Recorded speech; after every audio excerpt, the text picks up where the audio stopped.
परंपराओं से भी प्रेरित है और भविष्य की आवश्यकताओं, आकांक्षाओं की पूर्ति का मार्ग भी है। भारत का क्लियर विजन है कि sustainable growth sustainable energy sources से ही संभव है। ग्लासगो में हमने 2070 तक नेट जीरो के स्तर तक पहुंचने का वायदा किया है। मैंने COP26 में सस्टेनेबल लाइफस्टाइल को बढ़ावा देने के लिए भी लाइफ मिशन की बात कही थी, यानी लाइफस्टाइल फॉर एनवायरनमेंट का विजन सामने रखा था। हम इंटरनेशनल सोलर अलायंस जैसे ग्लोबल कोलैबोरेशन को नेतृत्व भी दे रहे हैं। नॉन फॉसिल एनर्जी कैपेसिटी में हमारा टारगेट अपने लिए 500 गीगावाट है। 2030 तक अपनी इंस्टॉल एनर्जी कैपेसिटी का 50% हमें नॉन फॉसिल एनर्जी से हासिल करना है। भारत ने अपने लिए जो भी टारगेट सेट किए हैं उसे मैं चैलेंज की तरह नहीं बल्कि एक अपॉर्चुनिटी की तरह देखता हूं। इसी विजन पर भारत बीते वर्षों से चल रहा है और इस बजट में इनको पॉलिसी लेवल पर और आगे बढ़ाया गया है। फ्रेंड्स, इस बजट में सोलर एनर्जी की दिशा में high efficiency solar module manufacturing के लिए 19,500 करोड़ रुपए की घोषणा की गई है। इसे सोलर मॉड्यूल्स और इससे जुड़े प्रोडक्ट्स की मैन्युफैक्चरिंग और R&D में भारत को ग्लोबल हब बनाने में मदद मिलेगी। साथियों, हमने नेशनल हाइड्रोजन मिशन की भी घोषणा की है। भारत के पास प्रचुर मात्रा में उपलब्ध रिन्यूएबल एनर्जी पावर के रूप में एक इनहेरेंट एडवांटेज है। इससे भारत विश्व में ग्रीन हाइड्रोजन का हब बन सकता है। हाइड्रोजन इकोसिस्टम फर्टिलाइजर, रिफाइनरीज और ट्रांसपोर्ट सेक्टर से इंटरकनेक्टेड है। एक ऐसा क्षेत्र है जिसमें प्राइवेट सेक्टर द्वारा इनोवेशंस को बढ़ावा दिया जाना चाहिए ताकि भारत की पूरी क्षमता का उपयोग किया जा सके। साथियों, रिन्यूएबल एनर्जी के साथ एक बड़ा चैलेंज एनर्जी स्टोरेज को लेकर भी है। इसके लिए भी सॉल्यूशन तलाशने के लिए बजट में स्टोरेज कैपेसिटी में ग्रोथ को बनाए रखने वाली बड़ी प्रायोरिटी दी गई है। इस वर्ष के बजट में बैटरी स्वैपिंग पॉलिसी और इंटर ऑपरेटिबिलिटी स्टैंडर्ड्स के बारे में प्रोविजन किए गए हैं। इनसे भारत में इलेक्ट्रिक व्हीकल के इस्तेमाल में आने वाली दिक्कतें कम होगी। प्लग इन चार्जिंग में ज्यादा समय और ज्यादा कीमत लगती है, क्योंकि इलेक्ट्रिक व्हीकल की कीमत में 40-50% बैटरी की कीमत होती है। इसलिए स्वैपिंग से इलेक्ट्रिक व्हीकल की अपफ्रंट कॉस्ट कम हो जाएगी। ऐसे ही चाहे मोबाइल की बैटरी हो या फिर सोलर पावर स्टोरेज, इस क्षेत्र में भी बहुत सी संभावनाएं हैं।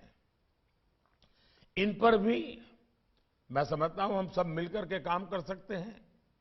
साथियों, सस्टेनेबिलिटी के लिए एनर्जी प्रोडक्शन के साथ ही एनर्जी सेविंग भी उतनी ही आवश्यक है।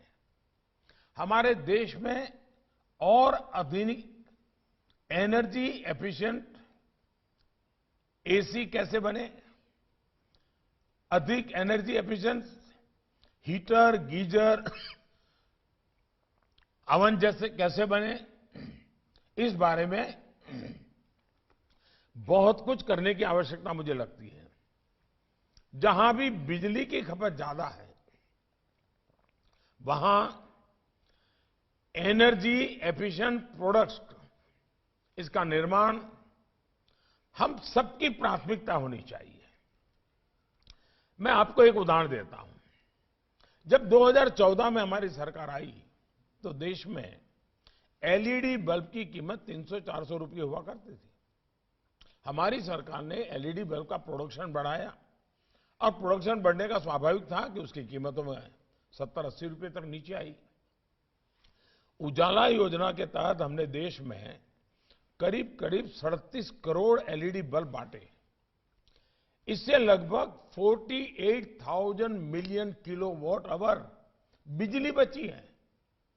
हमारे गरीब और मध्यम वर्ग का सालाना करीब 20,000 करोड़ रुपए का बिजली बिल भी बचा है और प्रति वर्ष करीब 4 करोड़ टन कार्बन एमिशन कम हुआ है।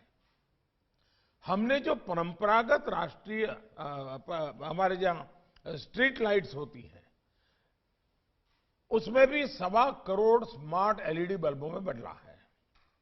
उससे भी हमारी जो स्थानीय निकाय हैं, नगर पालिका, महानगर पालिका, जहां पंचायतों में इस प्रकार के स्ट्रीट लाइट हैं, अब तक जितना काम हुआ है उसमें साल का 6,000 करोड़ रुपया बिजली के बिल में बचत हुई है इन नगर पालिकाओं को। इससे भी बिजली बची है और करीब 25 लाख टन कार्बन एमिशन भी कम हुआ है। आप कल्पना कर सकते हैं कि इस एक योजना ने पर्यावरण की कितनी बड़ी रक्षा की है। साथियों, कोल गैसिफिकेशन, कोयले का एक विकल्प के रूप में हम सोच सकते हैं। इस साल के बजट में कोल गैसिफिकेशन के लिए 4 पायलट प्रोजेक्ट्स रखे गए हैं, जिसमें टेक्निकल और फाइनेंशियल वायबिलिटी प्राप्त करने को बल मिलेगा और इसमें इनोवेशंस की जरूरत है। और मैं चाहता हूं कि इस क्षेत्र में काम करने वाले लोग कोल गैसिफिकेशन को भारत की आवश्यकता के अनुसार इनोवेशन के साथ कैसे आ सकते हैं, हमने प्रयास करना चाहिए। ऐसे ही आप देखते हैं बड़े मिशन मोड में इथेनॉल ब्लेंडिंग को भी निरंतर बढ़ावा दे रही है। इस बजट में अनब्लेंडेड फ्यूल पर एक्स्ट्रा डिफरेंशियल एक्साइज ड्यूटी का प्रोविजन किया गया है। हमें अपनी शुगर मिल्स और डिस्टिलरीज को और अधिक आधुनिक बनाने की जरूरत है। इसमें भी टेक्नोलॉजी अपग्रेडेशन आवश्यक है। इसके लिए हमें ऐसे डिस्टिलिंग प्रोसेसेस पर काम करना होगा जिनसे पोटाश और कंपोस्ट बायोगैस जैसे बाय प्रोडक्ट्स भी हमें अतिरिक्त प्राप्त हो। कुछ सप्ताह पहले मैंने वाराणसी में और अभी कुछ दिन पहले इंदौर में भी गोवर्धन प्लांट का उदाहरण किया है। क्या अगले 2 साल में देश के 500,000 ऐसे गोवर्धन प्लांट प्राइवेट सेक्टर द्वारा स्थापित किए जा सकते हैं? इंडस्ट्री को इसी तरह इन पॉसिबिलिटीज को यूटिलाइज करने के लिए इनोवेटिव इन्वेस्टमेंट करने के लिए जरूरत मुझे लगती है। फ्रेंड्स, हमारी एनर्जी डिमांड लगातार बढ़ने वाली है। इसलिए रिन्यूएबल एनर्जी की ओर ट्रांजिशन भारत के लिए और भी अहम है। एक अनुमान है कि भारत में 24-25 घर है। हम क्लीन कुकिंग उसको कैसे आगे बढ़े, मैं समझता हूं हमारे स्टार्टअप के लोग भी इस काम को बहुत आसानी से आगे बढ़ा सकते हैं। आपके लिए सोलर चूल्हे के क्षेत्र में भी बहुत बड़ा मार्केट है जो क्लीन कुकिंग मूवमेंट के लिए जरूरी है। आपने देखा होगा गुजरात में एक सफल प्रयोग हुआ था। पानी की जो कैनाल्स है, नहर है, उस पर हमने सोलर पैनल लगाई। जमीन का खर्चा बच गया, पानी की बचत हो गई, बिजली भी उत्पादन हुई, यानी मल्टीपल बेनिफिट हुए। ऐसे ही प्रयोग अब देश में अन्य जगहों पर नदियों में, झीलों में भी किया जा रहा है। हमें इसको भी और ज्यादा बढ़ाना चाहिए। एक और काम घरों में किया जा सकता है। घर में जहां बाग बगीचा होता है या फिर बालकनी होती है, क्या हम जो गार्डनिंग का कंसेप्ट है उसमें एक सोलर ट्री, हर परिवार का अपना एक सोलर ट्री हो, वैसा एक नया कंसेप्ट डेवलप कर सकते हैं जो घर की 10-15% 20% भी बिजली में वो सोलर ट्री मदद कर सकती है। और घर की पहचान भी बन जाएगी कि भाई ये सोलर ट्री वाला घर है, यानी ये एनवायरनमेंट के प्रति जागरूक नागरिकों का घर है। एक समाज में विशेष क्रेडिबल सोसाइटी के रूप में हम डेवलप हो सकते हैं और इसको बड़ा इजीली और बड़ा ब्यूटीफुल भी बनाया जा सकता है। तो सोलर ट्री के कंसेप्ट को मैं तो हमारे जो कंस्ट्रक्शन और की दुनिया के लोग हैं, बिल्डर लोग हैं और आर्किटेक्चर हैं, उनसे भी मैं कहूंगा कि घर के कंस्ट्रक्शन में एक नया तरीका हम ढूंढ सकते हैं क्या। हमारे देश में माइक्रो हाइड्रल प्रोडक्ट्स भी उसके बहुतायत में मिलते हैं। उत्तराखंड हो, हिमाचल में हम देखते हैं कि घराट नाम की पंचक्की बहुत होती है। माइक्रो हाइड्रल प्रोजेक्ट्स पर और रिसर्च करके हम इनके इस्तेमाल से भी बिजली उत्पादन कैसे बढ़ा सकते हैं, इस पर भी काम किया जाना चाहिए। दुनिया में हर प्रकार की प्राकृतिक संपदा की, नेचुरल रिसोर्सेज की शॉर्टेज होती जा रही है। ऐसे में सर्कुलर इकोनॉमी समय की मांग है और ये जीवन का अनिवार्य हिस्सा बनाना ही पड़ेगा। हमारे लिए हर क्षेत्र में इनोवेशन बहुत जरूरी है, नए प्रोडक्ट्स जरूरी हैं और मैं देश के प्राइवेट सेक्टर को भरोसा देता हूं कि सरकार आपके प्रयासों में आपके साथ खड़ी है। हम एकजुट प्रयासों में इस दिशा में न केवल अपने लक्ष्य हासिल करेंगे बल्कि पूरी मानवता का भी पथ प्रदर्शन करेंगे। साथियों, मैं ये भी कहना चाहूंगा